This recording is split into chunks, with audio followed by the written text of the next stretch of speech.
बिस्मिल्लाहिर्रहमानिर्रहीम। अस्सलाम वालेकुम friends and viewer jobs MCQs YouTube channel में आप सबको खुशामदीद कहता हूँ। फ्रेंड्स, ये पेपर हुआ है, आज ही हुआ है 11/7/2021 को सब इंजीनियर का ये पेपर है और एटीएस के ज़रिए हुआ है। इस soil and water conservation department में ये पेपर हुआ है एटीएस के ज़रिए, जिसे एलाइड टेस्टिंग सर्विस कहते हैं। ये पहला हिस्सा है। इसके पेपर में टोटल 100 एमसीक्यूज़ हैं, लेकिन इस हिस्से में जो है 50 एमसीक्यूज़ हैं। सबसे पहले मैं आपको इसका ऑफिशियल पेपर दिखाऊंगा जहाँ से मैंने इसको राइट किया हुआ है, फिर वापस इधर आएंगे और यहाँ पर इसको हल करने की कोशिश करेंगे। अगर आपको इसका पीडीएफ फाइल चाहिए तो आप इस नंबर पर रब्ता कर सकते हैं और मैं आपको फ्री में इसका पीडीएफ फाइल दे दूँगा। तो चलो सबसे पहले इसके ऑफिशियल पेपर पर जाते हैं, फिर वापस इधर ही आते हैं। तो फ्रेंड्स, आप देख सकते हैं कि हम इसके ऑफिशियल पेपर पर आ गए हैं और ये इसका ऑफिशियल पेपर है, जैसा कि मैं आपको जूम करके दिखा देता हूँ।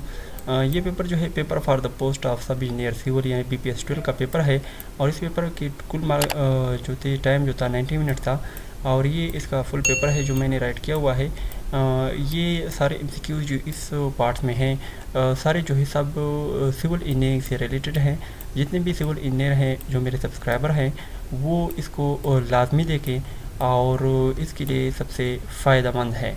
तो ये जो है मैंने तकरीबन 50 MCQs इसके राइट कर लिए हैं। नेक्स्ट 50 MCQs जो हैं इंशाल्लाह मैं नेक्स्ट वीडियो में अपलोड करूँगा। तो यहाँ तक जो है मैंने राइट किया हुआ है 50 MCQs तक। इंशाल्लाह नेक्स्ट 50 MCQs जो हैं मैं आगे जाके नेक्स्ट वीडियो में आप सबके साथ शेयर करूँगा। तो फ्रेंड्स, चलो चलते हैं अपने PPT के स्क्रीन पे और वहाँ पर इसको हल करने की कोशिश करते हैं।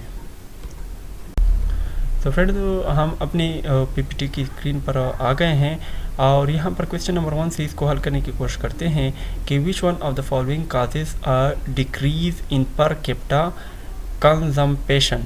तो इसका जो करेक्ट आंसर है फ्रेंड्स, ये यूज़ ऑफ मीटरिंग सिस्टम है।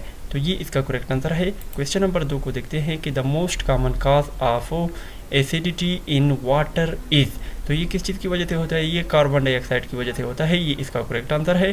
क्वेश्चन नंबर 3 को देखते हैं कि the phenolic compounds in public water supply should not be more than. तो ये 0.001 ppm ये इसका करेक्ट आंसर है।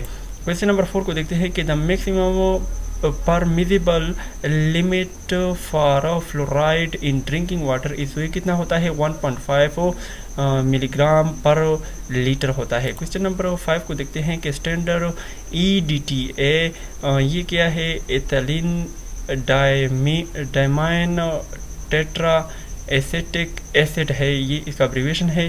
Solution is used to determine the. तो ये क्या है? हार्डनेस इन वाटर, ये इसका करेक्ट आंसर है।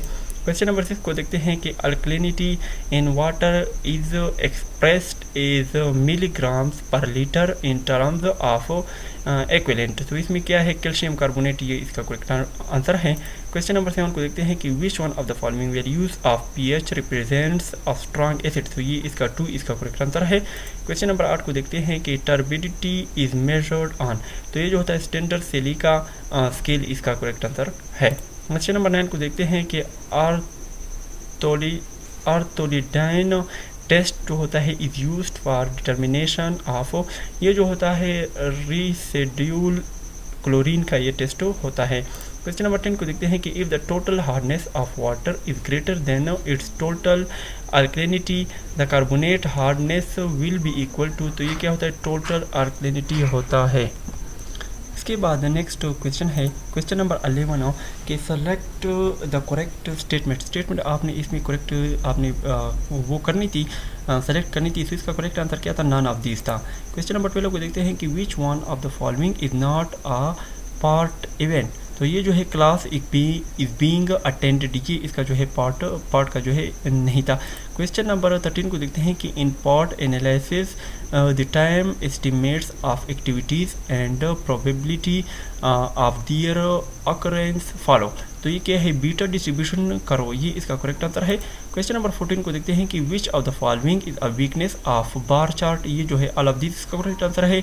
ये इनमें से ये जो ऑप्शन है मैंने दिए हुए हैं ये सारे जो थे इसका करेक्ट आंसर था। क्वेश्चन नंबर 15 को देखते हैं कि which one of the following dies not represents an activity. तो साइड राइट लोकेटेड जो है ये इसका करेक्ट आंसर है।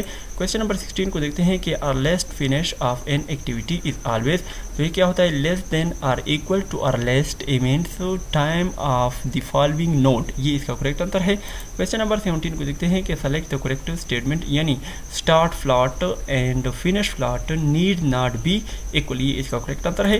क्वेश्चन नंबर 18 को देखते हैं कि free float is mainly use to, ये किस चीज़ के लिए यूज होता है कि identify the activities which can be delay without affecting the total float of succeeding activity, ये इसका करेक्ट आंसर है। क्वेश्चन नंबर 19 को देखते हैं कि क्रिटिकल पाथ जो होता है ये क्या चीज़ होता है, इज ऑलवेज लॉन्गेस्ट, ये इसका करेक्ट आंसर है। क्वेश्चन नंबर 20 को देखते हैं कि इंडिपेंडेंट फ्लॉट इफेक्ट्स ओनली, तो ये क्या होता है, द पर्टिकुलर एक्टिविटी इन्वॉल्वड, ये इसका करेक्ट आंसर है। क्वेश्चन नंबर 21 को देखते हैं कि residual soils are formed by, तो ये इनमिनान ऑफ द एबव इसका करेक्ट आंसर है। और इसके अलावा ग्लेशियर, विंड, वाटर, ये सारी जो है इनमें से कोई भी नहीं था। क्वेश्चन नंबर 22 को देखते हैं कि water content of soil can, तो इसमें क्या होता है, बी ग्रेटर देन 100% होना चाहिए। क्वेश्चन नंबर 23 को देखते हैं कि which one of the following type of soil is transported by gravitational forces, तो ये टाइबुलस है। इसके बाद क्वेश्चन नंबर 24 को देखते हैं कि constant head parameter is use to test permeability of, तो ये क्या होता है, कांस्टेंट होता है। क्वेश्चन नंबर 25 को देखते हैं कि a soil has a bulk density of 22 kilo newton per metre cube and water content 10%, the dry density of soil is, तो ये 20.0 kilo newton per metre cube होगा। क्वेश्चन नंबर 26 को देखते हैं कि if the degree of saturation of partially saturated soil is 60% then air content of the soil is, ये 40% होगा। Question number 27 को देखते हैं कि if the water content of a fully saturated soil mass is 100% then the voids रेशन of the sample is, तो ये कितना होगा, equal the specific gravity of soil, ये इसका करेक्ट आंसर है। क्वेश्चन नंबर 28 को देखते हैं कि the ratio of volume of voids to the total volume of soil mass इसको पोरोसिटी कहा जाता है। फ्रेंड, हो सकता है मैं थोड़ा सा इसका प्रोनाउंसिएशन गलत भी पढ़ूँ, लेकिन जिन दोस्तों ने एक टेस्ट दिया है आज तो वो समझ जाएंगे। क्वेश्चन नंबर 29 को देखते हैं कि toughness index is defined as the ratio of, तो ये क्या है, plasticity index to flow index, ये इसका करेक्ट आंसर है। क्वेश्चन नंबर 30 को देखते हैं कि if the plasticity index of a soil mass is 0 the soil is क्या होगा, सैंड, ये इसका करेक्ट आंसर है। क्वेश्चन नंबर 31 को देखते हैं कि जिप्सम इज, जिप्सम जो है क्या है, chemically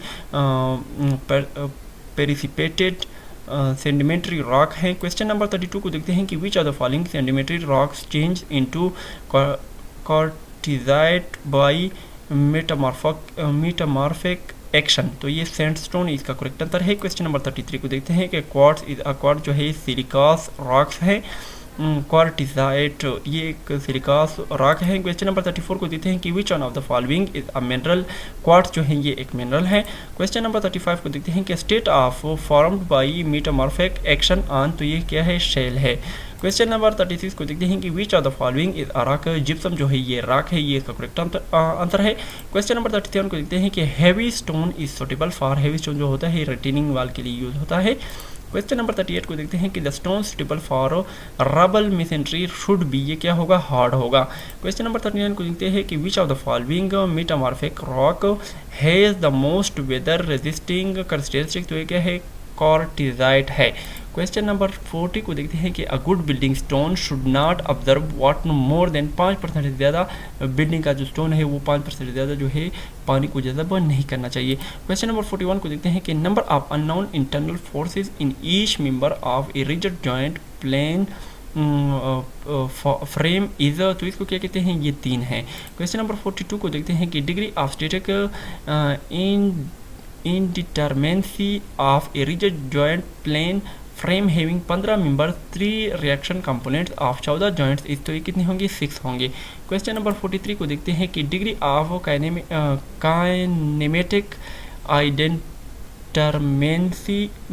आइडेंटरमेंसी of a pin joint plane frame is given by, तो ये 2J - R इसका करेक्ट आंसर है।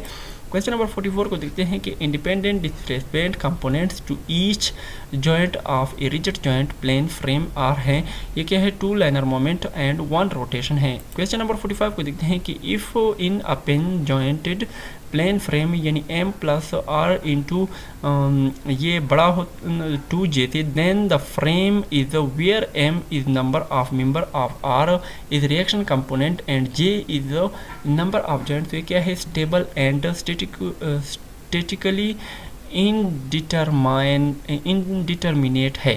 क्वेश्चन नंबर 46 को देखते हैं कि the degree of kinematic indeterminacy of a pin joint space frame is dash where j is the number of joints and r is reaction of components, तो 3j minus r इसका correct answer है। Question number 47 को देखते हैं कि the number of independent displacement components at each joints of a rigid joint space frame is, तो ये क्या है? 6 है। क्वेश्चन नंबर 48 को देखते हैं कि if in a rigid joint space frame 6m plus r यानी छोटा ही 6 जेते then the frame is unstable, ये इसका करेक्ट आंसर है। क्वेश्चन नंबर 49 को देखते हैं कि the principle of virtual work can be applied to elastic system by considering the virtual work of ये internal as well as external forces, ये इसका करेक्ट आंसर है। क्वेश्चन नंबर 50 को देखते हैं कि कास्टिग्लियंस फर्स्ट थ्योरम इज एप्लीकेबल, तो ये क्या होगा? कब एप्लीकेबल होगा? कास्टिग्लियन का थ्योरम जो था only one principle of superposition is valid. तो फ्रेंड इसके 50 MCQs कंप्लीट हो गए हैं। नेक्स्ट 50 में कुछ MCQs इसके हैं और इसके बाद बाकी MCQs जो हैं इंग्लिश पोर्शन से हैं, तो इंशाल्लाह वो वीडियो मैं जल्द ही अपलोड कर लूँगा, तो हमारे साथ रहिएगा। और अगर आपको हमारी वीडियो पसंद आए तो लाइक और शेयर करें और हमारे इस चैनल को भी सब्सक्राइब करें। तब तक के लिए मुझे इजाज़त दीजिए। अल्लाह हाफिज़।